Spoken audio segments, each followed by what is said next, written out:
and I know that also you run, one or two other businesses on the side. So you definitely stay busy, for sure. Where would you say, I guess, your time is split up across Sourcify, Bubble Hotel, some of your Yeah, other I mean, businesses? so I hired a general manager at Sourcify like 2.5 years ago, and so that freed up a lot of time. And So I'm not, I mean, I'm in the day to day in terms of like strategic, decisions or big accounts or stuff like that, but I'm not, fully running the business or doing the sourcing work anymore at all. I And with Bubble really, Hotels, that's where most of my time is spent. okay, cool. That makes sense. I was gonna say, I would just have a really obvious question to you, I'm sure, but like that concept is something I think a lot of people want to maybe start trying to do, right? Start this business, build it up, get it cash flowing, and then maybe bring somebody in to manage the team and operations. How do you even begin to do that? Because like from my Yeah, perception, it's like posting on LinkedIn, post a CEO role on Indeed. Like, Yeah, I mean, I think a general manager role is important, especially if you want to kind of unlock a lot of your time and kind of take yourself out of the business. I think that's crucial. I think it's a matter of just hiring someone that's smart. Like, I'd rather hire someone that's smart than has like industry experience, because I think a smart person can learn and operate a lot better than someone that has a lot of industry experience that might not be the best manager.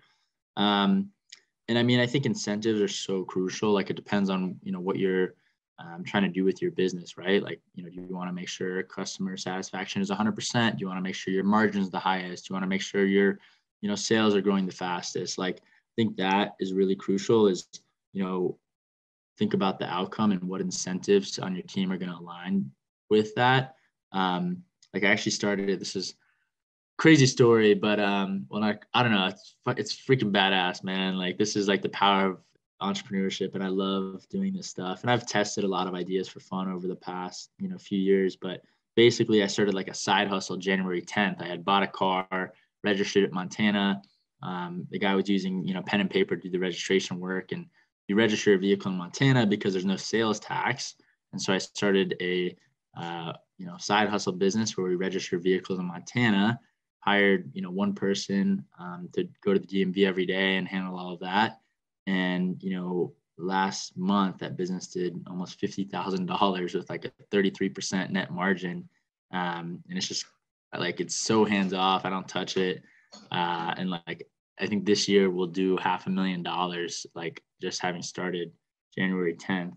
So I don't want to disclose the name. I mean, I gave hints about the industry and whatnot, but I think that's what's really fun, is like once you figure out how to put all the pieces together in a puzzle, of starting a business and growing a business, it's a matter of, finding the right problem to tackle or figuring out what's your favorite niche to work on. But it's like also a no brainer. There's some businesses where like the offer is like just incredibly good. In the case of like registering a vehicle in Montana, if you're buying a car that's, let's say, even $50,000 and registering it in Florida, that has like a 6% sales tax. So paying, I don't know, $3,500 or so to register it, you can do it in Montana for like, I don't know, a tenth the cost or something. So like, I think it's a no-brainer type of offer, but finding, niches like that, I think is really fun to do. And I think definitely some people get, caught up in the hype of like all this VC stuff. Like, I know a lot of Sourcify competitors pretty well. And, a lot of them have raised more money than us, like drastically more money than us. And we do, more revenue, more business than they do. So I think, raising money isn't a direct correlation to success. And it puts you on that flywheel. Sometimes it's great, if you need money to grow, definitely go out and raise. But you look at like Fast, that like one-click checkout company that just went under, and it's like, dude, like you raise 180 100, million. yeah, like $120 million and spend it like all in a year hiring like 600 people or something. It's like, and do like $600,000 in revenue. It's like, I don't know what to think of that. It's like crazy. I think a lot of entrepreneurs probably